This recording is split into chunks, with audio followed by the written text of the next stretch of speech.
صحت مند رنگت کے لیے ہائیڈریشن بہت ضروری ہے، لہٰذا دن میں ایک وافر مقدار میں پانی پیا کریں، اور کوئی بھی ہلکا پھلکا موئسچرائزر جو زیادہ آئلی نہ ہو وہ جلد پر استعمال کریں، جو آپ کی جلد کے مساموں کو بند نہیں ہونے دے گا۔ فاسٹ فوڈ سے اور آئلی چیزیں جیسے سموسے، پکوڑے یا کوئی بھی ایسی چیزیں ہیں ان کا استعمال بند کریں۔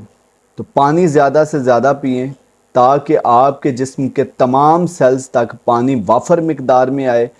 جتنا زیادہ پانی سیلز کو ملے گا، سیلز اتنی اچھی زندگی گزاریں گے، اور جتنی اچھی زندگی سیلز گزاریں گے لہٰذا اتنی اچھی زندگی آپ گزاریں گے۔ تو جلد کے سیلز کے لیے پانی بہت ضروری ہے۔ اگر پانی نہیں ہوگا تو چہرے پر جھریاں پڑنے شروع ہو جائیں گی۔ تو جھریاں کیوں پڑتی ہیں؟ کہ پانی سیل سے نکل جاتا ہے، وہ سیل شرنک ہو جاتے ہیں، سکڑ جاتے ہیں، جس کی وجہ سے چہرے پر جھریاں پڑنا شروع ہو جاتی ہیں۔ اب بات سکن کیئر پروڈکٹس کی بھی کرتے ہیں۔ مارکیٹ میں بہت سے سکن کیئر پروڈکٹس موجود ہیں۔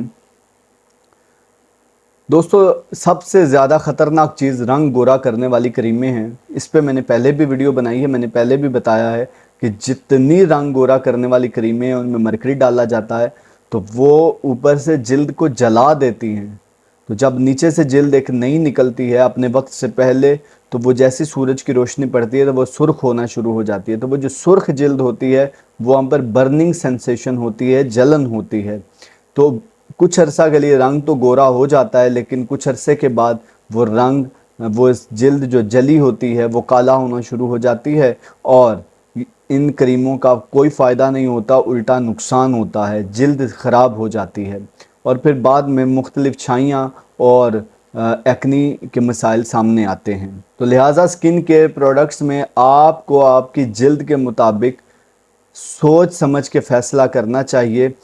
وہ سکن کیئر پروڈکٹس لیں جن کے اندر کیمیکل کم ہیں۔ جتنے کم کیمیکل ہوں گے وہ آپ کی جلد کے لیے اتنا فائدہ مند ہے۔ کوشش کریں نان کومیڈوجینک پروڈکٹس استعمال کریں۔ تو یہ نان کومیڈوجینک آپ کے جلد کے مساموں کو بند نہیں کریں گی، تو جس سے سکن کا بریک ڈاؤن نارمل ہو جائے گا اور وہ ایکسفولیٹ ہو کے اس کی جگہ پر نئی جلد ریپلیس ہو جائے گی۔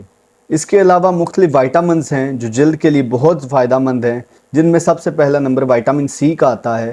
نیچرلی جتنے بھی سٹرس فروٹس ہیں جیسے مالٹا ہے، کنو ہے، موسمی ہے، تو ان سب کے اندر وائٹامن سی وافر مقدار میں ہوتا ہے۔ تو وائٹامن سی امیونٹی کو بھی سٹرونگ کرتا ہے اور جلد کو بھی صاف کرتا ہے۔ اس کے علاوہ وہ غذا لیں جس میں ریٹینوائڈز بہت زیادہ ہیں۔ ریٹینوائڈز وائٹامن اے سے ملتے ہیں، اور ریٹینوائڈز جو ہیں وہ انڈے میں ہیں اور مختلف ایسے نیچرلی میٹس میں ہیں، جو گوشت بازار میں جیسے بکرے کا گوشت ہے یا بچڑے کا گوشت ہے، یا اس کے علاوہ مچھلی کے گوشت میں ریٹینوائڈز بہت زیادہ ہوتے ہیں۔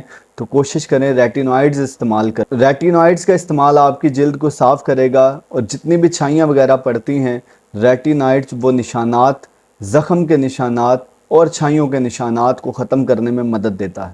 یاد رکھیے کہ جلد کو صاف کرنے میں وقت لگتا ہے۔ اگر ایک دو ہفتوں میں آپ کو رزلٹس اتنے اچھے نہیں مل رہے تو مایوس نہ ہوں، اس کو کنٹینیو رکھیں اور آپ مستقبل میں اس سے فائدہ اٹھائیں گے، انشاءاللہ آپ کی جلد صاف ہو جائے گی۔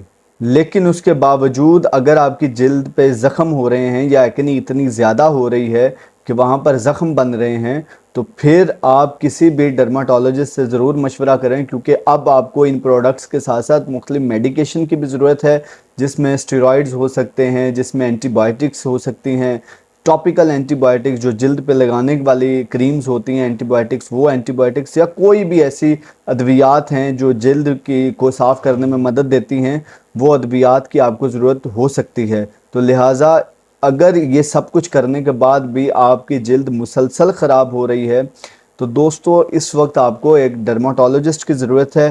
اور دوسرا میں آپ کو ایک مشورہ دوں گا کہ کم از کم دن میں 2 مرتبہ اپنے چہرے کو اچھی طرح سے دھوئیں، سادے پانی سے دھوئیں، بیسن کا استعمال کریں، بغیر کیمیکل کے کوئی پروڈکٹس آپ کو ملیں، کم کیمیکل کی پروڈکٹس ملیں، ان پروڈکٹ سے یا سکرب سے یا کلینزر سے کم از کم دن میں 2 دفعہ اپنے چہرے کو دھوئیں۔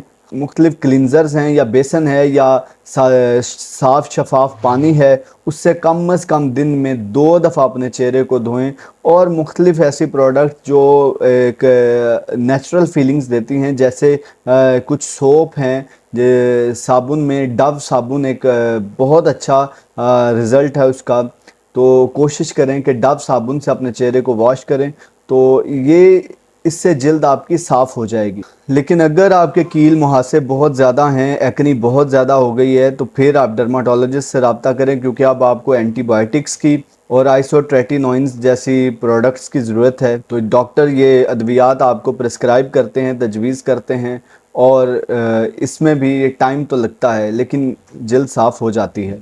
یہ ویڈیو دیکھنے کا بہت شکریہ۔ مجھے امید ہے کہ جلد کو صاف کرنے میں یہ میرا مشورہ آپ کے کام آ سکتا ہے۔ جلد کی دیکھ بھال اور مزید ایسے ٹپس کے لیے ہمارے چینل کو سبسکرائب کریں۔ خوش رہیں، آباد رہیں، دعاؤں میں یاد رکھیے، صحت مند رہیں۔ خدا حافظ۔